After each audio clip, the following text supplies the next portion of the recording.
Kabarin. Kabar. Terkabar. Pak Ustadz, hari ini kelihatan Indonesia sangat cerah. Dan kita bersyukur kepada Yang Maha Kuasa atas segala nikmat yang diberikan kepada kita. Yang Maha Kuasa telah memberi sangat banyak kepada bangsa kita. Sekarang kita butuh putra-putri bangsa yang pandai mengolah apa yang diberikan oleh Yang Maha Kuasa. Tidak menyerah, rawa dibikin produktif, lahan kering, lahan susah dijadikan tempat riset. Ini akan berkembang. Anak-anak kita akan sehat. Kita memberi program makan bergizi.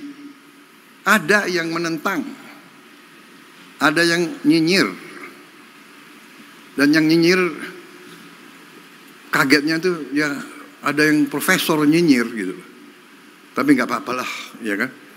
Biar nanti profesor belajar dari Ustadz Adi Hidayat gitu.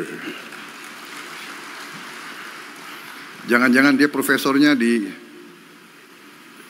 ruangan, nggak tahu belajarnya apa, tapi di ruangan. Kita mau yakinkan tidak ada anak Indonesia yang lapar. Kita mau yakinkan tidak ada anak Indonesia yang tidak tumbuh badannya karena kurang gizi. Yang jumlahnya itu cukup banyak. 25%. Dari 4 anak Indonesia, 1 kurang gizi. Yang 3 mungkin ya pas-pasan. Saya kalau keliling, saya lihat di Timur Tengah, gurun pasir, desert, nggak bisa ditanam. Tapi rakyatnya, anak-anaknya tinggi besar.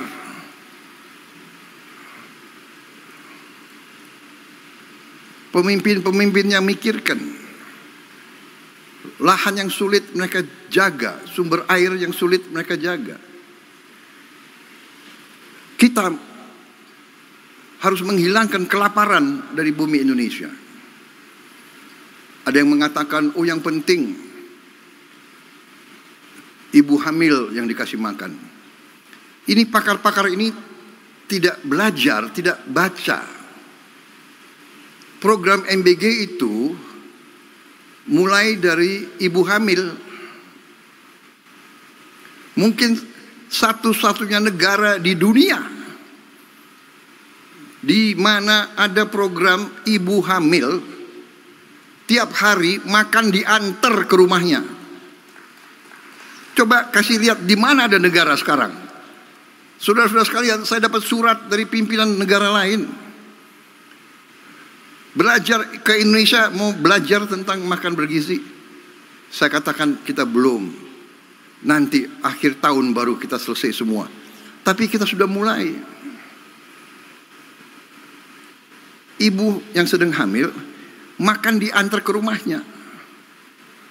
Kita pakai semua potensi yang sudah ada di Indonesia. Ada pendamping, ada pekerja dari keluarga berencana di tiap desa, itu yang antar. Kita bikin dapur-dapur, pesantren, semua sekolah kita ikut sertakan. Kecuali mereka yang sudah mapan, yang tidak mau, ya nggak apa-apa. Kita tidak paksakan. Jadi saudara-saudara, artinya apa? Artinya, yang sekarang tiap desa sudah berjalan berapa tahun, program dana desa. 1 miliar rupiah per desa per tahun. Dulu yang perjuangkan kita-kita juga. dari semua partai di parlemen, HKTI, kalau tidak salah sudah berjalan 10 tahun. Di desa kita kembalikan 1 miliar, satu desa 1 tahun. Dengan program makan bergizi, uang yang beredar di tiap desa itu ditambah 6 miliar 1 tahun. Minimal 5, 6, ada yang 7, ada yang 8 miliar. Bayangkan dari 1 miliar naik ke 6 miliar, atau dari 1 miliar naik ke 5 miliar saja, itu kenaikan 500% dalam 1 tahun. Yang tadinya hanya 1 miliar beredar di desa menjadi 6 miliar di satu desa. Kenapa? Karena tiap hari untuk memberi makan anak-anak, Badan Gizi Nasional butuh beli telur, beli ayam, beli ikan, beli sayur, beli tomat, beli wortel, beli timun. Ini ekonomi desa, ekonomi kecamatan hidup. Saya baca kemarin ada profesor yang tanya, gak ada gunanya koperasi di desa. Koperasi yang kita canangkan minimal 70.000 koperasi merah putih baru, kalau bisa 80.000. Katanya tak ada gunanya. Nanti di tiap koperasi itu kita bangun gudang. Berapapun hasil di desa itu akan aman karena gudangnya ada. Saya sedih tahun-tahun belakangan. Saya dulu ketua umum HKTI, saya dapat laporan, Pak, di desa saya kita baru panen mangga yang paling bagus di dunia, tapi tidak ada kendaraan untuk ambil.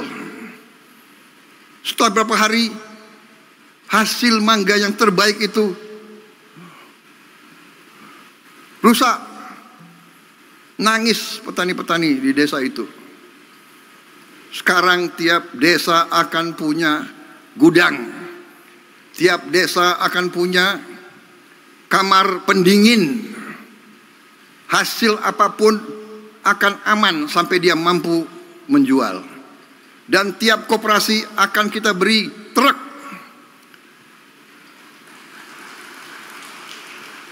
Minimal 1 truk, kalau bisa 2 truk.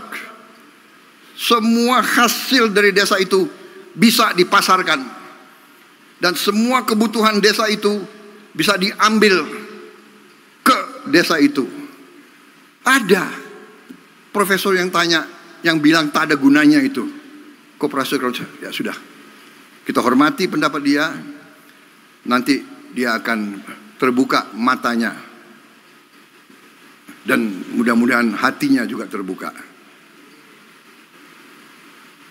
Puluhan tahun keluhan rakyat itu untuk nurunkan semangat kita. Ini adalah aneh. Saya khawatir dari mana pribadi-pribadi semacam itu, ya. Tapi nggak apa-apa. Kita demokrasi, silakan. Ya, yang mau menyerah silakan, yang mau nyinyir silakan, yang mau kerja, ayo sama-sama kita. Kita tukang kerja. Iya kan? Kita buktikan. Hari ini bukti. Nanti mungkin berapa minggu lagi, berapa bulan lagi kita akan terus buktikan. Saudara-saudara sekalian, dari kita selalu import, sekarang kita bantu negara lain. Bukan kita sombong, tidak boleh sombong. Kita selalu harus rendah hati. Tapi jangan kita rendah diri. Jangan menyerah sebelum berjuang. Apa bisa? Ya kan? Bisa. Uangnya dari mana? Ada. Dari mana uangnya? Dari penghematan. Saudara-saudara, saya kira itu dari saya.